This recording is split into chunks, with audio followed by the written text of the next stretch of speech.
नमस्कार और स्वागत है। आज हम उस एक चीज के बारे में बात करने वाले हैं जिससे हम सब कभी ना कभी तो जरूर जूझते हैं, और वो है प्रोक्रेस्टिनेशन, यानी कि काम को टालने की आदत। चलिए आज इसे जरा ढंग से समझते हैं। कल से पक्का जिम जाऊंगा या आज मूड नहीं है, ये काम कल करता हूँ। लगता है ना कि ये अपनी ही बातें हैं। हम सब ने कभी न कभी अपने जरूरी कामों को आने वाले कल पर टाल ही दिया है। लेकिन सुनिए, ये सिर्फ एक बुरी आदत नहीं है, ये बहुत ही आम बात है। असल में ये इतना ज्यादा कॉमन है कि कुछ स्टडीज तो ये कहती हैं कि लगभग 95% कॉलेज स्टूडेंट्स प्रोक्रेस्टिनेट करते हैं। तो अगर काम टालने की आदत है तो ये कोई पर्सनल कमी नहीं है। नहीं, ये एक बहुत बड़ी और बहुत ही आम मानवीय आदत है। अब इस स्लाइड पर जो लिखा है वो सच में दिलचस्प है। देखिए, सालों तक हमें यही लगता था कि प्रोक्रेस्टिनेशन का मतलब है खराब टाइम मैनेजमेंट, एक मिथक। लेकिन हकीकत कुछ और ही है। नई रिसर्च बताती है कि असली जड़ टाइम को मैनेज करना है ही नहीं। असली जड़ है अपने इमोशंस को मैनेज करना। हम काम इसलिए नहीं टालते कि हमारे पास टाइम नहीं है। नहीं, हम इसलिए टालते हैं क्योंकि उस काम से जुड़े जो इमोशंस हैं, जैसे बोरियत, डर या चिंता, हम उनसे बचना चाहते हैं। तो चलिए आगे बढ़ते हैं और देखते हैं कि ये चीज़ काम कैसे करती है। काम टालने का कोई एक ही तरीका नहीं होता। इसके पीछे अलग अलग कारण हो सकते हैं जो हमें 4 मेन तरह के प्रोक्रेस्टिनेटर पर्सनालिटीज की तरफ ले जाते हैं। देखते हैं कि इनमें से कौन सा सबसे ज्यादा आपसे मेल खाता है। पहले हैं दी ओवरथिंकर। ये वो लोग हैं जो काम करने से पहले हर छोटी बड़ी चीज के बारे में सोचते ही चले जाते हैं। अगर ऐसा हो गया तो क्या ये सही टाइम है? दिमाग में प्लानिंग तो बहुत होती है, पर एक्शन शुरू ही नहीं हो पाता क्योंकि वो एक परफेक्ट प्लान के इंतजार में फंस जाते हैं।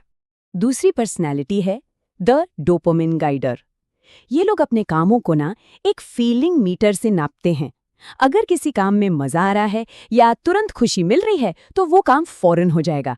लेकिन अगर कोई काम बोरिंग या मुश्किल लगा तो उसे टाल दिया जाता है क्योंकि उसे करने का मन नहीं होता।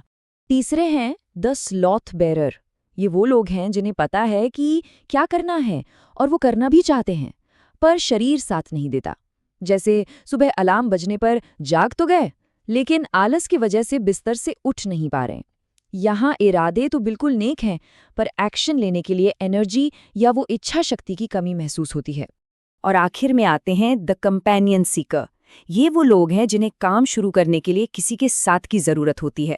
अकेले जिम जाना मुश्किल लगता है, लेकिन दोस्त के साथ जाने की बात हो तो तुरंत तैयार हो जाते हैं। मोटिवेशन अंदर से नहीं बल्कि बाहर से आता है, किसी के साथ से या किसी दबाव से। अच्छा, इन पर्सनैलिटीज को पहचानना तो पहला कदम है, लेकिन अब ये समझना जरूरी है कि लगातार काम टालने की आदत का हमारी जिंदगी पर आखिर असर क्या पड़ता है। इसके 3 क्रॉनिक यानी लंबे समय तक रहने वाले प्रभाव हैं। पहला और शायद सबसे दर्दनाक एहसास है पीछे रह जाने का। जब कोई ये देखता है कि उनके साथ के लोग जिंदगी में आगे निकल गए हैं, और इसलिए नहीं कि वो ज्यादा काबिल थे, बल्कि सिर्फ इसलिए क्योंकि उन्होंने लगातार एक्शन लिया। ये एहसास कि मौके हाथ से फिसल गए बहुत तकलीफ देता है।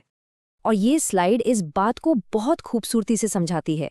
जैसे ताज़े फल रखे रखे सड़ जाते हैं ना, ठीक वैसे ही दूसरा प्रभाव है हमारी इमोशनल स्टेट का सड़ना। जब हम कोई काम करने का फैसला लेते हैं तो हमारे अंदर आत्मविश्वास और उत्साह होता है, बिल्कुल ताज़े फल की तरह। लेकिन हम जितना उस काम को टालते हैं, ये पॉजिटिव इमोशंस सड़ने लगते हैं और शक, चिंता और अपराध बोध में बदल जाते हैं। तीसरा और शायद सबसे खतरनाक प्रभाव है दिशा का खो जाना। इसे ऐसे समझिए कि गूगल मैप्स पर मंजिल तक जाने के लिए एक जरूरी मोड़ लेना था, लेकिन किसी छोटे मोटे कारण से वो मोड़ छूट गया।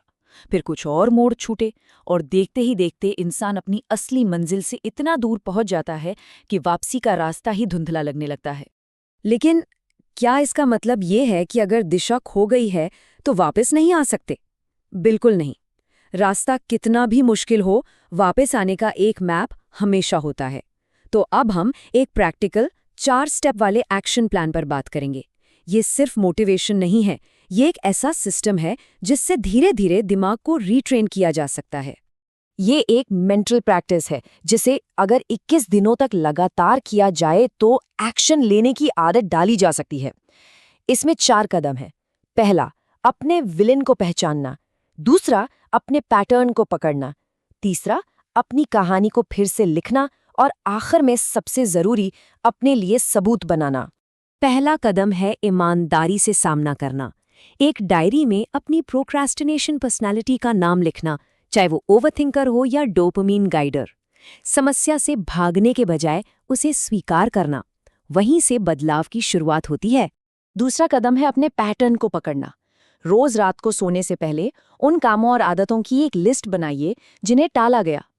इसका मकसद खुद को जज करना बिल्कुल नहीं है, नहीं, बस बिना किसी भावना के डेटा इकट्ठा करना है।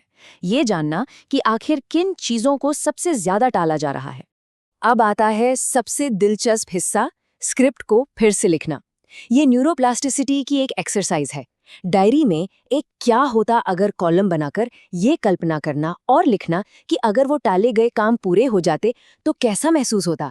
ये दिमाग के लिए एक मेंटल रिहर्सल है जो सफलता के साथ एक नया पॉजिटिव कनेक्शन बनाती है। लेकिन इससे पहले कि हम आखिरी स्टेप पर जाएं, एक बहुत जरूरी बात समझनी होगी। एक्शन लेने के लिए रास्ते में जो इमोशनल रुकावट है उसे छोटा करना बहुत जरूरी है।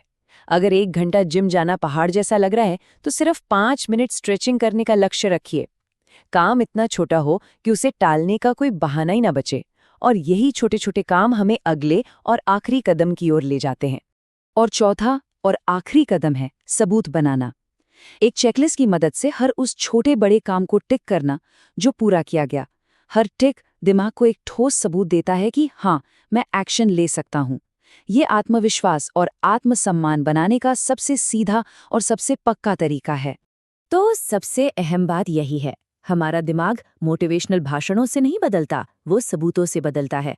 जब वो रोज देखता है कि काम पूरे हो रहे हैं तो धीरे धीरे मैं एक प्रोक्रास्टिनेटर हूँ वाली पहचान, मैं एक एक्शन टेकर हूँ, मैं बदलने लगती है। ये 4 कदम एक दिन में सब कुछ नहीं बदलेंगे, लेकिन धीरे धीरे जिंदगी का कंट्रोल, वो रिमोट वापस हाथों में आने लगेगा।